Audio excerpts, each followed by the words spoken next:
a man on top of a woman, a man holding a rock. The man swings the rock, hits the woman in the head. She sees in the defendant's hand a syringe, and she tries to hit it away. She hits it. The syringe falls out the defendant's hand. The evidence will show he never tried to throw her off the cliff. She attacked him, pushed him, and they ended up in a scuffle on the ground. He never tried to throw off the cliff. Number 4, the evidence will show he did hit her with the rock. The defendant then wants to take a photo with Arielle right by the edge of the cliff. And she says she's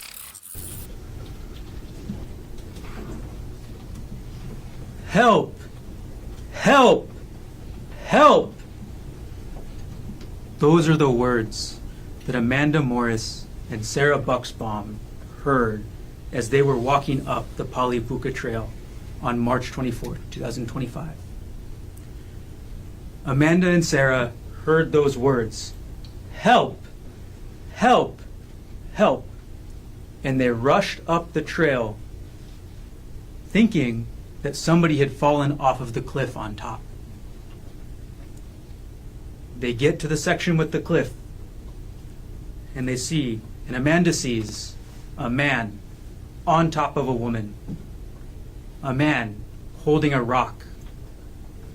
The man swings the rock, hits the woman in the head. Sarah sees that same man standing over that same woman, holding that same rock.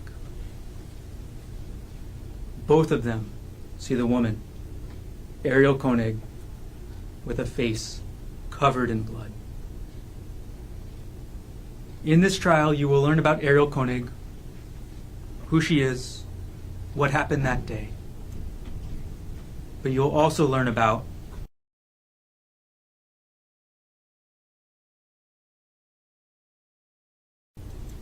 the man holding the rock, the man who hit her with that rock, Dr. Gerhard Konig, anesthesiologist, Arielle's husband, and the defendant in this case.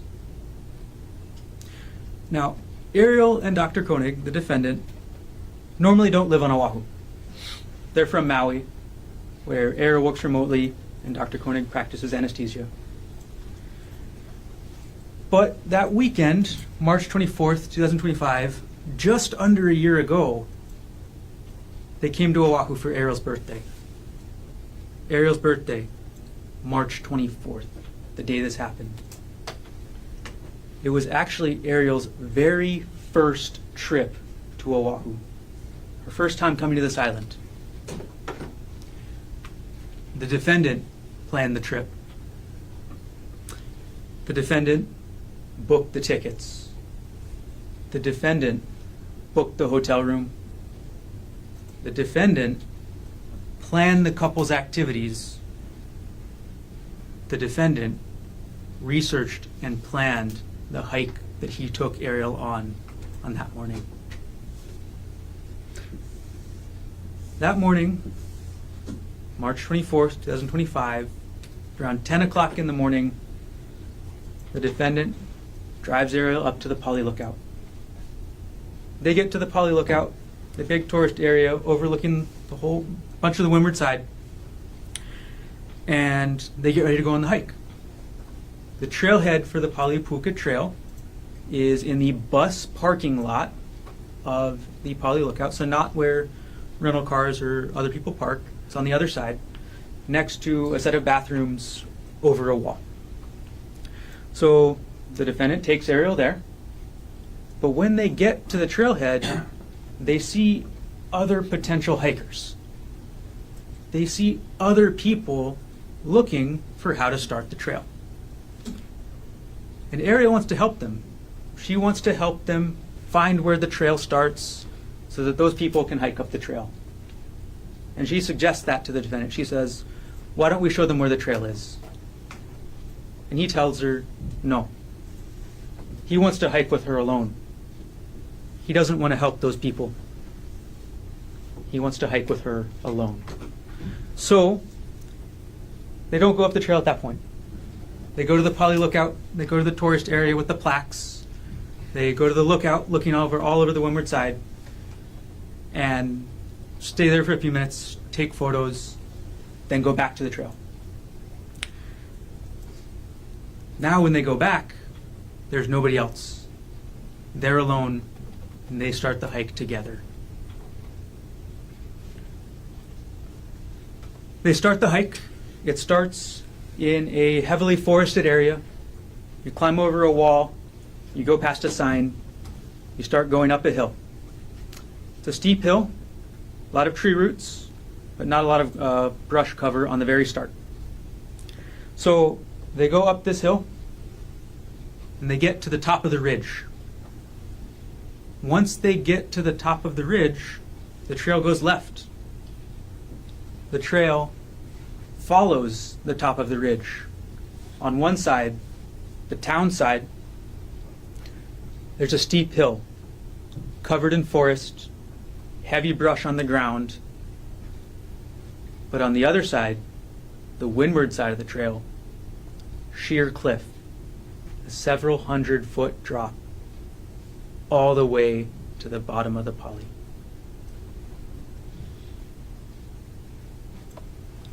They start to hike up the trail. They start to hike up the ridge. And they go for a few minutes. Everything's normal. But they get to a point where you need to climb with your hands and your feet, a scramble area. Once they get to that point, Arielle gets freaked out by the exposure. She doesn't like that there's a big cliff to the right. She doesn't like there's a steep hill down the left. Doesn't like that she has to climb on her hands and feet. So she wants to turn around. And the whole reason of going to the Pali Puka hike is because there's a puka. Up the trail, there is a puka, a hole in the side of the mountain where you can look through the hole, take photos, where you can look out through the puka down at the windward side. But they never got there because Arielle wanted to turn around. So Arielle stops hiking. She says she's not comfortable with this. She wants to turn around. The defendant goes on. He hikes another couple minutes up the trail. He hikes another couple minutes, then he comes back and he tells Arielle, tries to convince her to keep going. He tries to say, oh, this is the hardest part. Everything beyond this little bit, easy. But Arielle's still not feeling it. Arielle doesn't want to go on. So they start to descend. And as they start to descend the trail, as they start to walk down that ridge, now, at this point, the steep hill with the forest is on the right, the town side, and the cliff side, the windward side, is on the left. They walk down the trail. They're taking photos. They're sending photos to their family. Defendant ends up taking Arielle's phone to take photos of her, to take a selfie. And Arielle actually takes a photo of the defendant with her phone as well, right by the cliff. Arielle takes a photo and she sends it to her family on an application called Snapchat with the tagline on there, "Don't look down." The defendant then wants to take a photo with Arielle right by the edge of the cliff. And she says she's uncomfortable with it. She's uncomfortable with the cliff. She's uncomfortable with the fall, with the danger. So she goes, she holds onto a tree, and she tries to take the photo. The defendant goes back up, away from the cliff, back towards the trail. Arielle follows.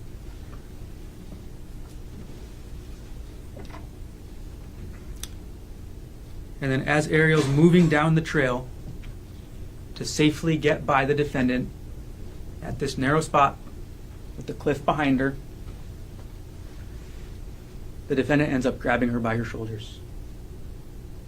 He pushes her backwards towards that cliff. Arielle goes to the ground. She goes to the ground. They start wrestling. They start struggling. They start fighting.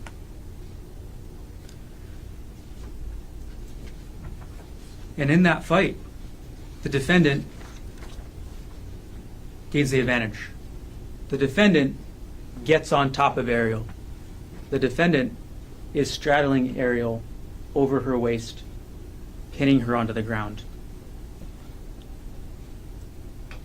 And Arielle's trying to fight back. She's trying to struggle. But she sees in the defendant's hand a syringe. She sees in the defendant's hand a syringe, and she tries to hit it away. She hits it. The syringe falls out the defendant's hand, and then she sees a vial in the same hand. As the defendant reaches into the backpack he had, reaching in there, trying to grab something, Arielle still struggles. She still tries to take that vial out of his hand. And they keep fighting. And at this time, the defendant has Arielle's phone. The defendant is holding on to Arielle's purse. The defendant is holding on to Arielle's wallet. Arielle pleads with the defendant. She talks about their children. She asks the defendant not to do this. She begs him not to do this. And the defendant says, "I'm sick of this shit." He's sick of this shit.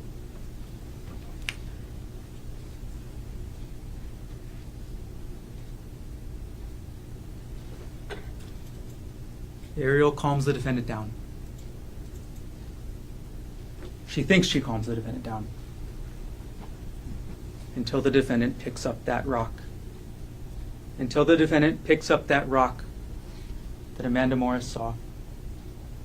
Until the defendant picks up that rock that Sarah Buxbaum saw. And just when she thought the defendant had calmed down, he starts to take that rock and bash her in the head multiple times. "Help! Help! Help!" is what Arielle says while the defendant is hitting her. And those cries were answered. Those cries were answered when Amanda Morris and Sarah Buxbaum arrived on the scene. The defendant stood up. Amanda again saw him hit Arielle. The defendant stands up. Arielle is able to scoot away. Arielle is able to get to Amanda and Sarah, and they're able to get Arielle safely down the rest of the trail. Once Arielle got to that safety of Amanda and Sarah, the defendant was left alone at the scene. Alone with Arielle's phone. Alone with Arielle's wallet. Alone with Arielle's purse. Alone with the syringe. And alone with the vial. All those items, Arielle's phone, purse, wallet, the syringe, the vial, those were never recovered.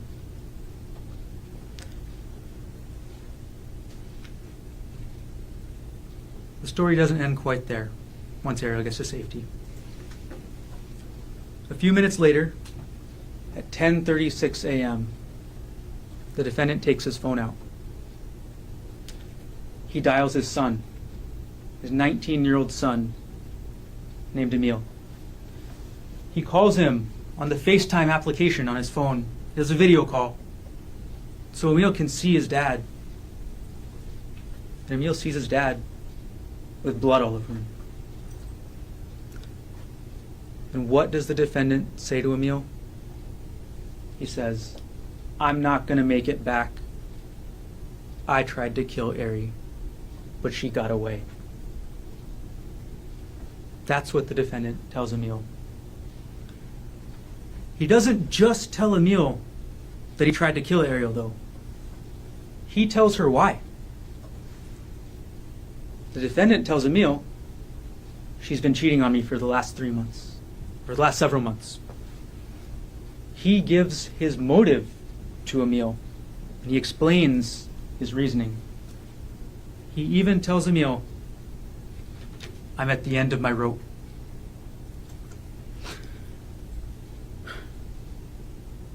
An hour later, the defendant calls Emile back. The first question the defendant asks him, Emile, did you tell anybody? And Emile says yes. Emile says, I told Judy and Peter Mast, Arielle's mom and stepdad. And how does the defendant respond? He says he's going to jump. Emile tells him not to, tries to convince him not to, and the defendant ends the phone call by saying, I gotta hang up so the police don't find me. That phone call was at around 11:40 a.m. That's the last anyone heard of the defendant for the next 6 to 7 hours.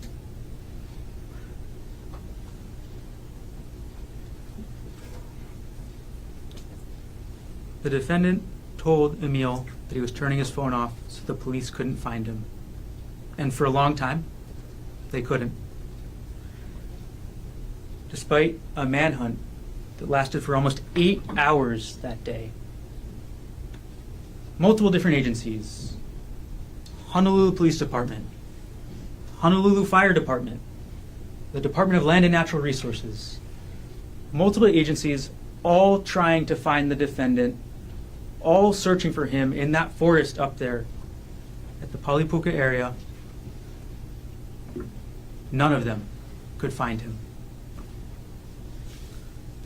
But later on, as the sun was getting ready to set, a few minutes after 6 p.m., March 24, 2025, 3 HPD officers are headed back to the station. They've been called off the search. They're done. They couldn't find him. But as they're driving on that road that goes from the Pali Lookout back to the Pali Highway, back to town, they're driving out and they see a man.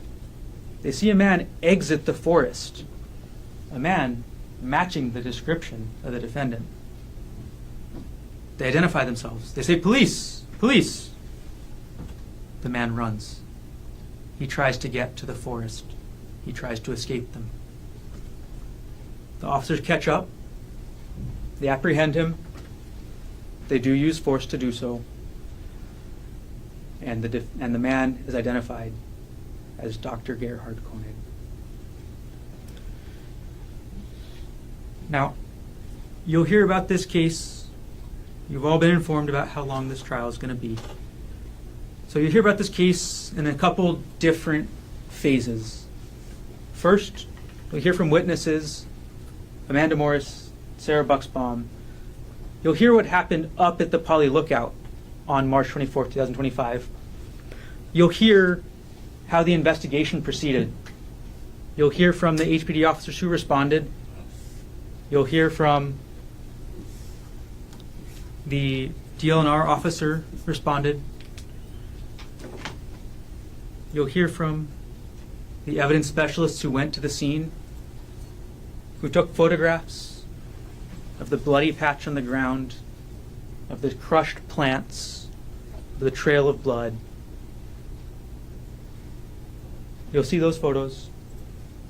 You'll see the photos of Arielle at the scene and how she looked like immediately after this happened. You'll hear from Arielle herself. She'll testify as to what happened on March 24th, her birthday. And she'll testify on March 24th of this year. 1 year later. She'll describe what happened that day. She'll describe the 3 months, almost 4 months, leading up to that day. She'll describe this cheating that the defendant was upset about. Because back in December 2024, the defendant found WhatsApp messages between Arielle and a coworker. Arielle describes them as flirty. You will see the messages. You will see the messages, and you will get to see what they say.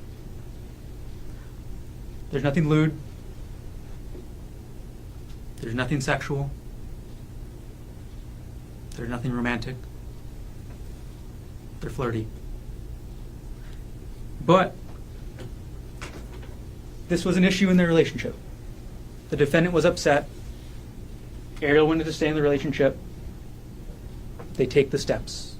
They go to couples counseling. Things are getting better. Things are getting better. And Arielle keeps thinking, okay, now it's time. A romantic trip, birthday weekend, we're back on track.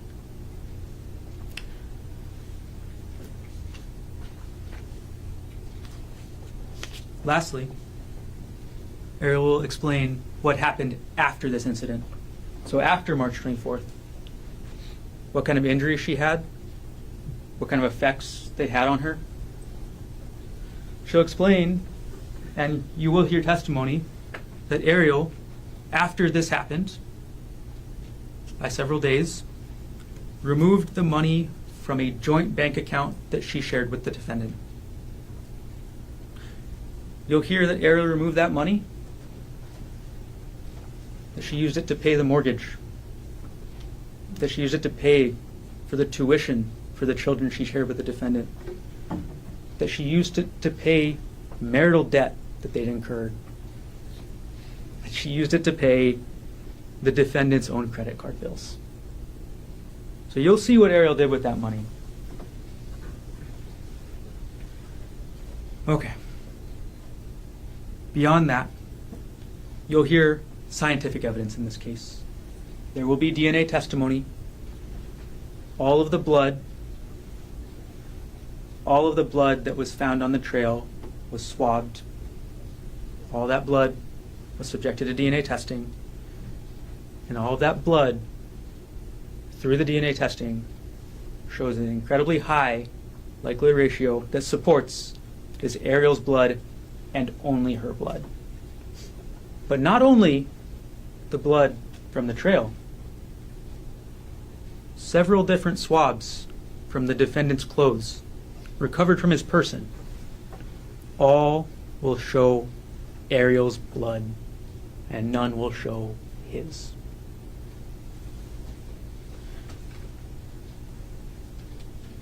You'll see the evidence that was collected.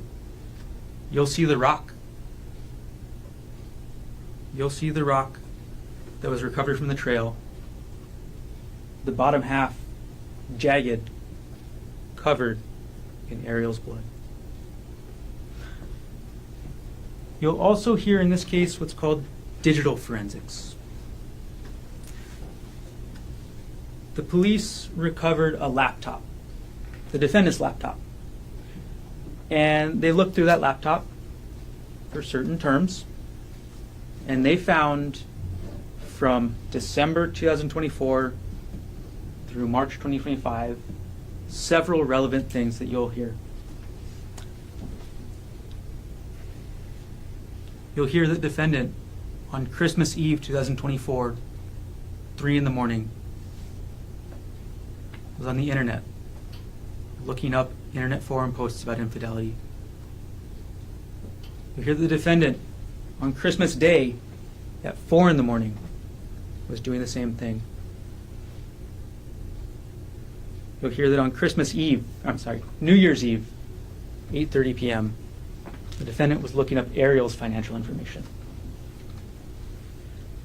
You'll see from the forensics that in those months leading up to March 24th, you will see what was on the defendant's mind by looking at the digital forensics, you'll see that he was looking up divorce. He was looking up how much his prior divorce had cost him. He was looking up notes on Arielle's computer about divorce. He was looking up Arielle's financials. And lastly, from the digital forensics, you will see these messages that the defendant was so upset about. Okay, almost there. Okay. Near the end, the last couple phases of this trial, you'll hear from Emil Konig. He'll testify what happened on March 24th. He'll testify about that first phone call, about what his dad told him, about why his dad did it. He'll testify about that second phone call, about what his dad told him he was going to do. You'll hear that the defendant confessed and that he planned to hide from the police. And lastly, at the end, you'll hear from the officers who successfully apprehended the defendant. On their way back to the station,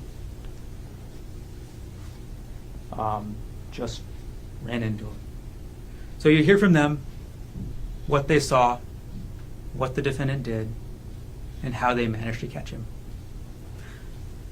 And at the end of this case, at the end of all this evidence, the state will come back, the evidence will show, and the state will prove beyond a reasonable doubt that Dr. Gerhard Konig consciously, intentionally made a choice on March 24th, 2025 to try to take a life.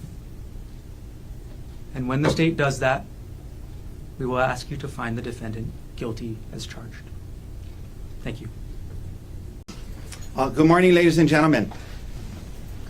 There are often two sides to every story, and it's only fair that we wait to hear both sides before we start to make up our mind. You just heard one side. You just heard one side. And this is my opportunity to share with you the other side. To share with you the full story, both sides. To share with you the complex human interactions between Gerhard and his wife, and the complex human chain of events between December and March that resulted in him sitting here falsely accused of attempted murder. And the evidence will show he is falsely accused of attempted murder. And let me get one thing straight from the start. He never, ever confessed to his son on that phone call. The evidence will show that's not true. This is a long, complex human story. And I'm going to walk you through all the details of it this morning. However, the evidence will show that this story, this human story, can be summarized best in 3 words. Just in summary, 3 words. Unfaithful, unwilling, and untrue. Unfaithful, unwilling, and untrue. Unfaithful. Arielle Konig was unfaithful to her husband. In the latter part of 2024, she engaged in an inappropriate relationship with a man she worked with, a married man named Jeffrey Miller, an affair. When Gerhard discovered it in early December 2024, he was heartbroken. He was devastated. And he didn't know if they could come back from that. He didn't know if he could trust her again. He didn't know if he wanted to. But they both had a lot invested in this marriage. They both had moved to Maui. They had 2 very young boys together. And they thought they should try. Both of them wanted to try. But in order to try, there was going to be things that Gerhard needed on a human level. On a human level, there's just going to be things he needed to heal from her inappropriate relationship with Mr. Miller. He was going to need her to quit her job and never speak to, communicate, or be together with Mr. Miller again. Understandable. She loved her job. She liked her job very much. It was a very rare, unique job. I want to talk a little bit more about that. But he needed her to quit and not be around Mr. Miller. He needed her to accept responsibility, not minimize, not be defensive, show remorse for this relationship that she had. And you will see the messages, some of them, because she deleted most of them. But the ones you'll see. And you'll see where she, in text messages to him, admits that she had an affair. You'll see it. So he needed her to accept it, and he needed her to show remorse. And he needed her to give up some of her secrecy. She had been hiding things, deleting things, so he needed that. If he was going to trust her again, he needed her to be more open and not hide these things. And he needed some intimacy from her, emotional intimacy, but also physical, to feel better, to feel like she still cared about him. Unwilling, second word. The evidence will show that after being confronted by this, by him, she initially admits to it, accepts responsibility, and says she wants to do these things, says, yeah, you know, you're right, I want to make this work, I'm going to quit my job, no more contact with Miller, do all these things. Very quickly, that changed. She very quickly became unwilling to do those things that it was going to take to live this way, to make it work. Primarily, she did not want to quit her job, and not seeing Mr. Miller in person was affecting her job. So she didn't quit. She said, but I just won't talk to him, I won't be with him. But that was affecting her job into January and February. So she quickly became unwilling to do those things. And that unwillingness led to a very tumultuous January and February of 2025, because they would make some progress, and then she would, you know, she wouldn't be willing, they would take a couple steps back. It was an emotional roller coaster for both of them. Complex human interactions. But they were trying. They were trying. They were trying.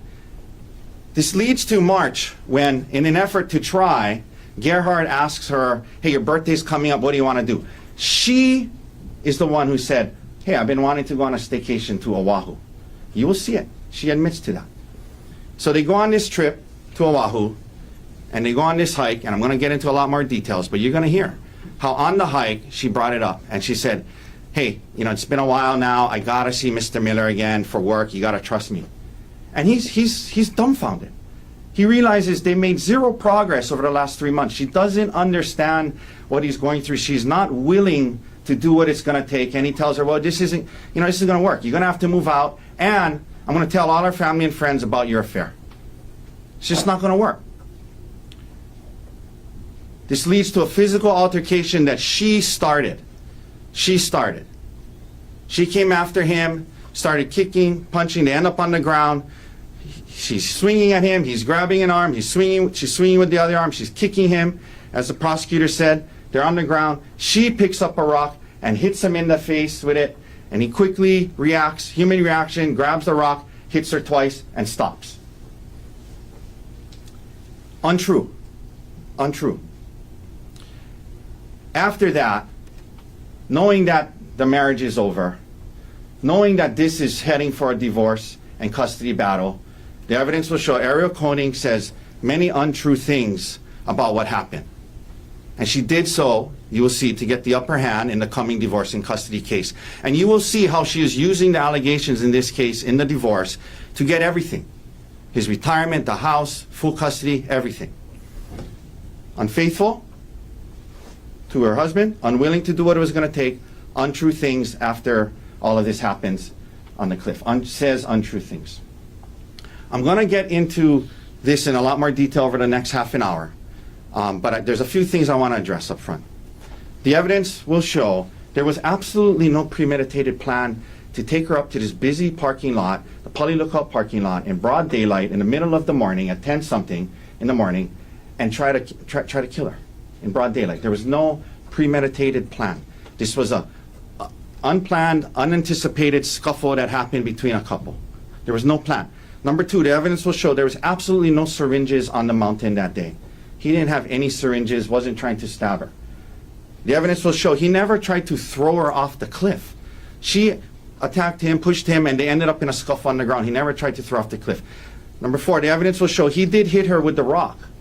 He did hit her with the rock. And she does have, I'll tell you, she's got a bad cut on her head. She's got a severe laceration on her head from it. And it bleeds a lot. But the evidence will show, medically speaking, it looked worse than it was. You'll hear from Queen's doctors who treated her that day and said that there was no substantial risk of death from the cut, and it didn't even rise to the level of serious bodily injury. She had no skull fractures, brain bleeds. They stitched her up. They let her go the next morning. That's what the medical evidence will show. The evidence will show he never confessed to his son. I'm going to talk more about that later. That's what the evidence will show. Now, before I get into the details more, I want to share a little bit with you about Dr. Konig, Gerhard. He's 47 years old. He was 46 when this happened. He was actually born and raised initially in South Africa. His parents, Peter, his dad, and his mom, Anwil, flew in today. They were raising the kids. He has 3 siblings, 2 brothers and a sister. LaRue, Ruan, and Lisa, his siblings. At some point when Gerhard was about 9th grade, they moved to San Diego. Just there's things going on in South Africa at the time. They wanted to come in a better situation. Gerhard graduated from high school, went to college, UC San Diego, majored in bioengineering. Worked a little bit, went to med school. He got married young, his first marriage when he was 20 years old. He married a lady named Jessica Ray Patella. And they had 2 kids when he was relatively young, still in medical school. Ophelia, his older daughter, and then Emil. You're going to hear a lot about Emil. And he finished med school. He did his residency in anesthesiology and became board certified, was actually teaching as a professor. And sometime in his residency, his first marriage, they separated, they got a divorce. So he knows what it's like to get a divorce. You know, it's not ideal. He didn't want to do it again. But it wasn't a situation where, like, if, you know, he had to, I'm going to kill her if I can't be with her. No, he's been through it. So they separate, and from his first wife. When it's time for him to start dating again, he goes online and uses dating for a couple of free dating apps. It didn't really work out, so he paid for a subscription to eharmony.com. And at some point, Arielle Konig reaches out to him, and they go on a date at a bar, and things progress from there. They get married in 2018. They have their first son, Olin, is born in 2020. And they're living in Pittsburgh at the time. He's working, she's working.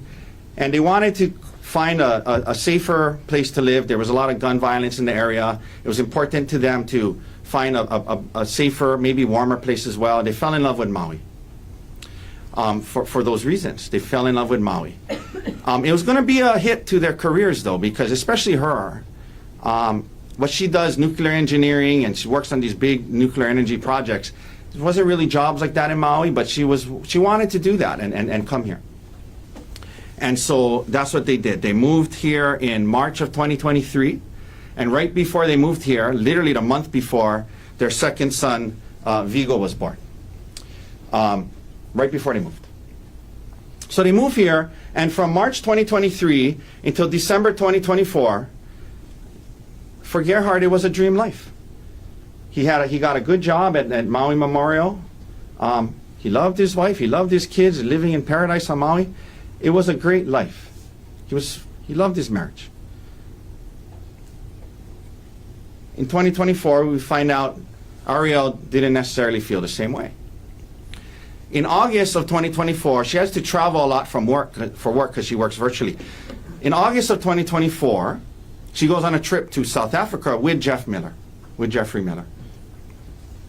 And Gerhard knows about it, but he has no reason to be concerned. He's not really worried about it at all.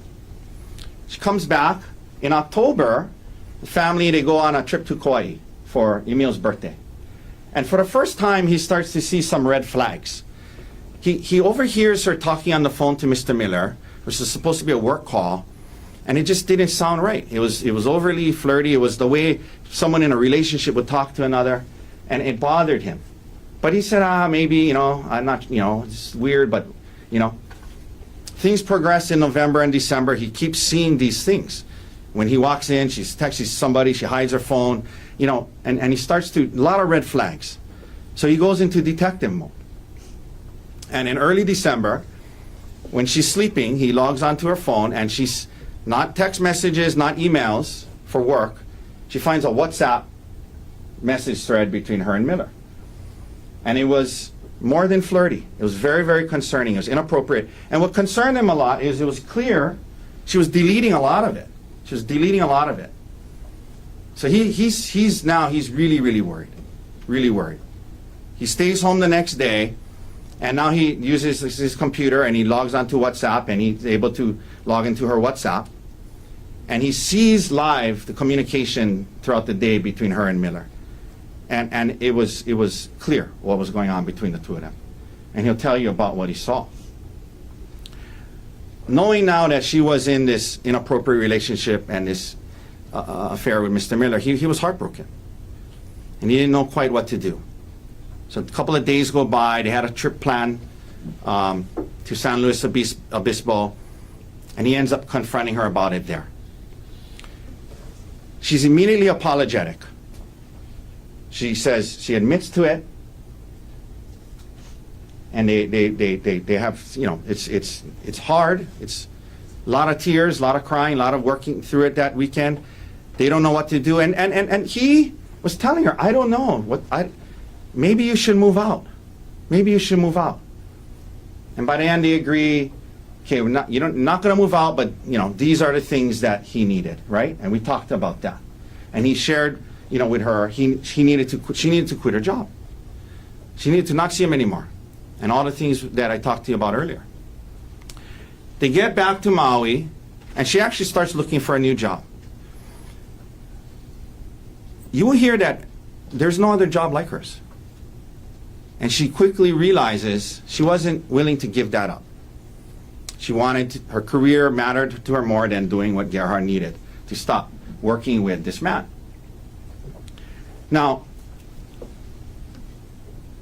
January and February, like I said, a lot of emotional roller coaster, working on it, making progress, realizing she's not really, she starts minimizing, she starts bringing up things he should have done differently. They end up in counseling. The counseling's about other things as well, and they're making some progress. It's kind of like one step forward, two steps back, but they're still trying. And this comes to the March trip that I talked to you about. Now, he does suggest, let's do something for your birthday. She says, why don't we go on a trip to Oahu? This was not some big plan of his to get her to Oahu, the more crowded place, and try to kill her in broad daylight. Okay, that's the evidence will not support that. They came here for her birthday. The first night, I think they get here on a Sunday. They have a good day. They go to the spa together. You'll see some photos from the trip. They're enjoying themselves. They go to dinner that night. Next day is her birthday. They wake up, they go downstairs, they get coffee. The plan was they were going to go on this hike. She knew about the hike. They researched it together before coming here. She packed her hiking stuff. It was something that she was excited about. And then after that, they were going to spend some time at the pool. And you will see the reservation from Fett Restaurant that he made for dinner that night. You will see it. He had dinner reservations for Fett that very night when apparently he had a plan to throw off a mountain that day. There was reservations at the restaurant. So that was what the day was supposed to be. You'll hear they start heading up to the mountain. And that morning, you'll hear about some life insurance issues. You'll hear that after this affair and all of that, as a way to kind of commit, he wanted to increase his life insurance for her. He wanted to increase his for her. So you'll hear he took the steps to increase his life insurance to $1.5 million. And it came in two stages. The million got approved about a week or so before, and that morning, the second half of that got approved. And you see on the document, he made her the sole beneficiary. He got an email that very morning of the hike, and he shared it with her, and he said, hey, look, good news. It's all approved. 1.5 million in effect. I think hers was up to maybe 250,000 or something like that. And so that was on the way there. He shared that with her. So they get there, and you're going to see the body cam, or you're going to see evidence. It's a super crowded parking lot. Tour buses, tourists, people everywhere, cars everywhere. He says, well, it was a separate tour bus one, and that they're right next to each other. It's the same parking lot. It's a very, very crowded place. It's a popular trail. This incident that they described, that I'll describe today, it took place about 5 minutes in from that parking lot. It took place 5 minutes in from that parking lot in broad daylight. There was no effort to go on this hike alone. They had some trouble. First time there, they're looking for the trailhead. They go to check out the Pali lookout. They start up on the trail. On the trail, They start talking about the progress they're making and things like that. And she says, hey, I need you to start trusting me more. It's been a while. We've made progress. I got to be able to travel for work. I got to be able to be in the same place as Mr. Miller. You don't have to worry about it, but I do need, it's impacting my work, okay? We're not here saying that she wanted to divorce him and marry Mr. Miller. She had this, affair on the side and whatever it was, but now she was worried about her job. And she was saying, I got to be able, it's affecting my work. And he's dumb, like I said, he's dumbfounded. It showed that she had zero understanding of what he was going through in the last 3 months, how hard it was for him. And that leads him to tell her, this is crazy. This isn't going to work. This isn't going to work. And you're going to have to move out, and people are going to ask why, and I'm going to tell them why. Because of your relationship with Mr. Jeffrey Miller, your co-worker. Of course, she's upset. And this is very important. You will hear this from her. At that point, she says, I don't want to go on this hike anymore. Understandably, they're in a big fight, right? But they're 5 minutes in from the parking lot. You'll see it's not very far up. It's not sheer cliffs on every side when you're walking up there. There's bushes and, they're 5 minutes in. And she says, I don't want to go on this hike. Very important. He says, okay, well, fine. I'm going up on my own. And he leaves her there and continues on. That will be undisputed. Leaves her there. Equally important. He goes up a little bit, 5 minutes in, and he's like, this is ridiculous. I'm not going to go on this hike.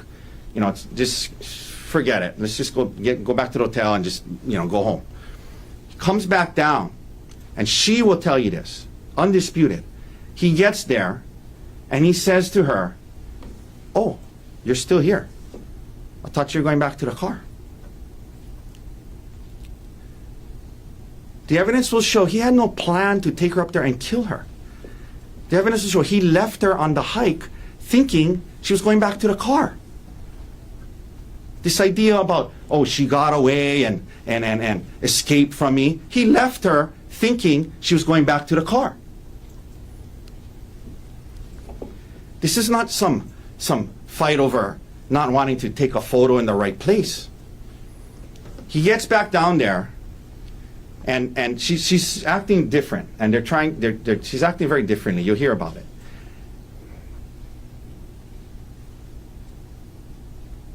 And what happens next is he turns around, and he's just, they're talking, and she's saying, look, let's just forget about it. We'll, whatever. He's looking out over towards the cliff area, and he feels a shove from behind. And he turns around, and he says to her, what the hell was that? And it felt to him that she tried to push him towards the edge. And he turns around, and he says to her, what are you doing? And she starts screaming. However he said it, help, help, help. She starts screaming.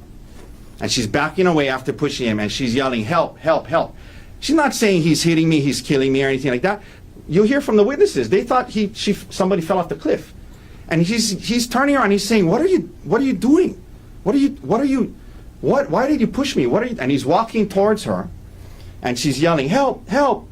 And he puts his hands on her to calm her down, and she starts swinging. She starts kicking, he's grabbing her, ends up on the ground. This scuffle was unplanned, unexpected, and escalated quickly. They're on the ground. I described what happened. She's punching him, she's kicking him, he's on top of her trying to stop, hits him, she tries to grab that arm, hits him with the other arm, kicking him. She picks up the rock and hits him with the rock on the side of his head. And she tries to hit him again, he stops, he gets the rock, and in a split second, human reaction, under attack, he hits her with the rock. It was a reflex, it was a reaction, it was in response to the force that he had just experienced. But he stops. Because the hit made her stop. And as soon as she stopped, he stopped. It was about this time these two witnesses got there. One of them doesn't even see him hit her at all. The other will tell you, she saw one hit. They got there, they said when they heard it, they came around the corner, and by then he was standing, and he had the rock, and he didn't hit her. They saw the very tail end of this. They don't know how it started. They didn't see who started it. They got there at the very end. He hit her once and he stopped. After that, the witnesses are there. She's yelling out to them. She crawls down to them, and you hear from them. He stands there. He doesn't come after her. He doesn't aggress towards them. He doesn't yell at them. He doesn't try to grab her and continue to throw her off. She had stopped assaulting him. He had backed away. And he saw that she was okay. He saw that she was talking and yelling to the witnesses. He saw that. And they make their way down the trail. Now,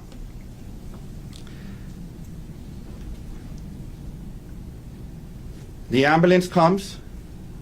There's a lot of blood because you'll hear that part of the head. The scalp, it bleeds a lot.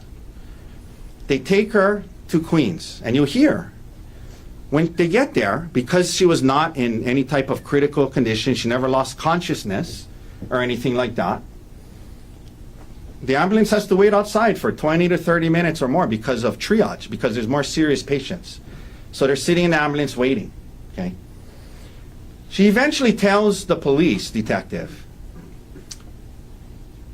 that he wanted her to take a selfie. She didn't want to. And he said, "I'm sick of this shit." And he grabbed her, tried to throw her off the cliff, picked up, had some syringes, which apparently she says she can just flick out of his hand. And then she tells the detective he beats her with the rock 10 times with all his might. Over and over and over and over again. I know that wasn't 10, but you get the point, okay? Over and over again. She says 10 times with all his might. He beats her with the rock. You will see photos of it. You will hear from the medical experts in this case. 2 from Queens, and we have a forensic pathologist who will talk to you about that.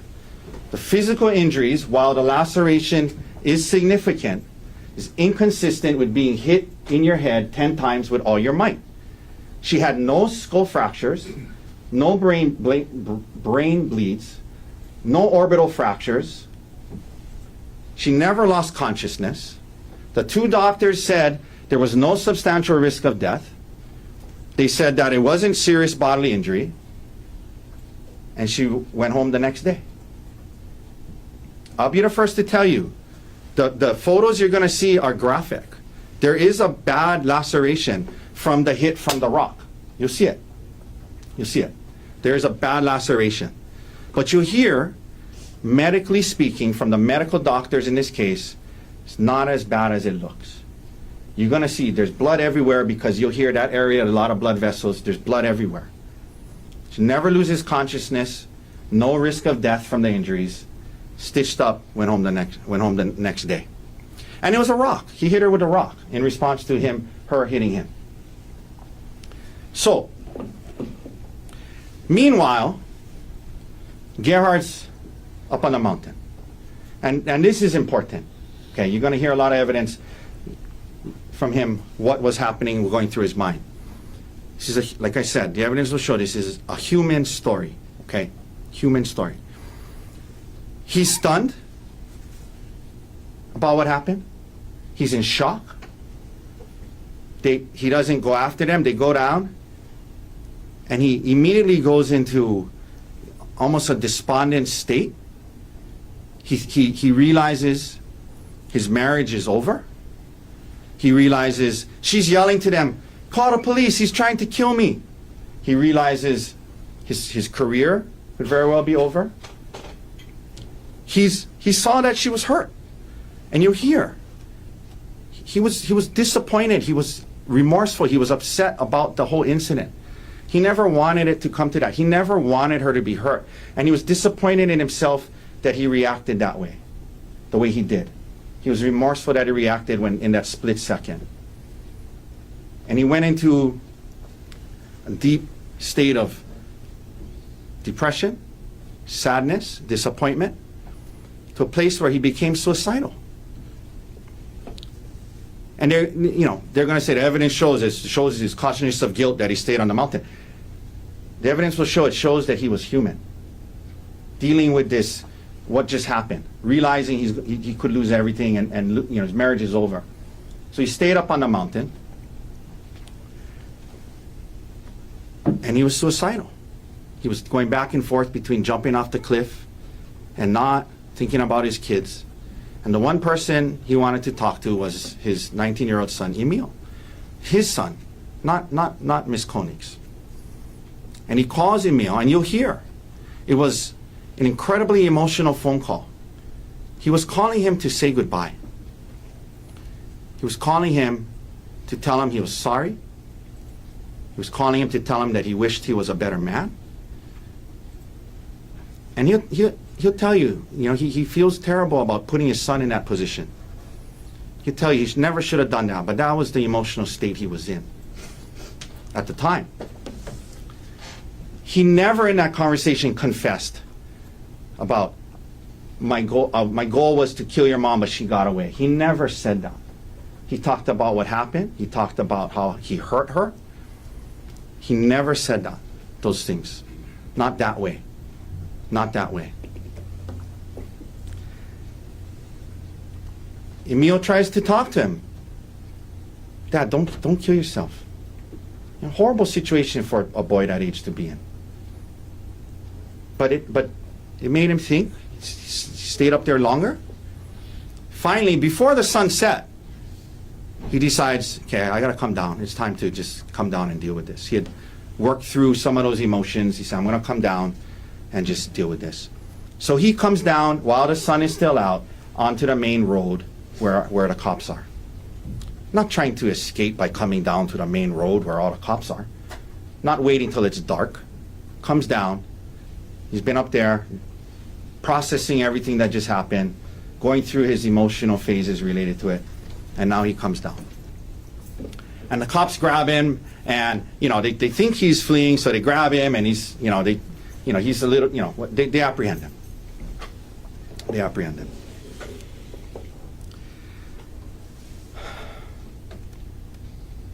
He'll tell you, he feels awful that she got hurt. And you'll see it. I'm telling you, there's blood everywhere. There's a big gash. It was just one, maybe two hits with the rock. And then that's it.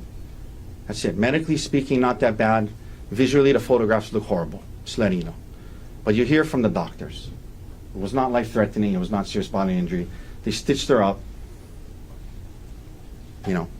3 days later, she leaves the hospital. 3 days later, she logs on. He mentioned it. She gets an attorney within a day or two. Someone who's attorney specialized in criminal defense, TROs, things like that. He gets an attorney. She gets an attorney. 3 days after this incident, she goes onto their joint accounts, moves 130 grand. It's primarily his money without his permission. She's in touch with her attorney. They file a restraining order against him. The hearing's coming up. She knows she has to take the stand, testify under oath. Instead of take the stand, testify under oath, be cross-examined, she dismisses the restraining order against him. Shortly thereafter, you hear that she files for divorce. And you hear how even as recently as last week, her and her attorney that she signed off on this files something saying, because he attempted to kill me, I should get full custody of the kids, I should get the house, I should get half his retirement and keep mine. Things that she would never get absent these allegations. Just last week.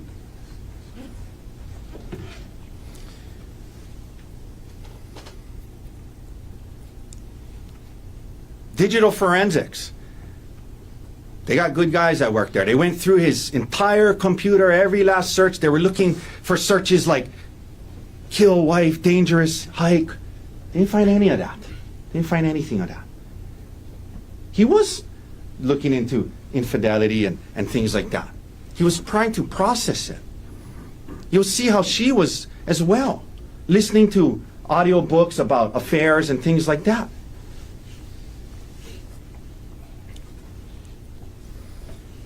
Ladies and gentlemen, I ask that you wait till you hear everything.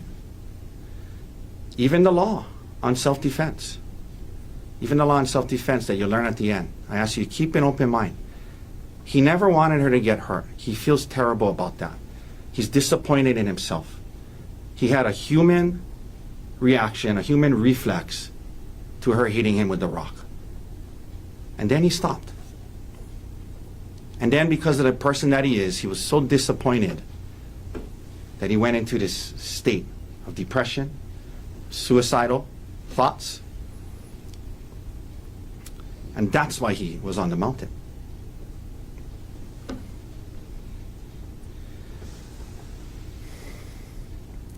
This is going to be a complex, long human story. It's also, the evidence will show, going to be a sad one for everyone involved. For Miss Konig, their kids, and for Gerhard. But it's not a simple story. The evidence will show it's not so simple of she had an affair, therefore he had a motive to kill her. The evidence will show human life, human emotions, human interactions are often much more complex than that. So I ask that you keep an open mind, listen to this entire human story, use your logic, reason, and common sense. She said he was trying to load the syringe in the middle of the fight. The evidence will show if he had a plan to use syringes, you think he might have it loaded ahead of time. They mentioned the things that were missing, the syringes. The evidence will show the rock is found right there. Right there. The evidence will show if somebody's going to hide evidence, they'd hide all of it. There was no syringes on the mountain, no attempt to throw him off a cliff.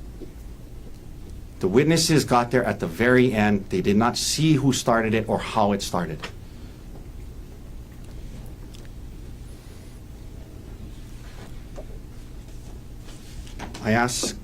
I thank you for your time this morning. I thank you for keeping an open mind, as we know you will. As you now know, there are two sides to this story. And it'll be your job at the end to use your reason, logic, and common sense and see which one makes more sense. Was this about not being willing to take a selfie? Or was this about a lot more? Thank you.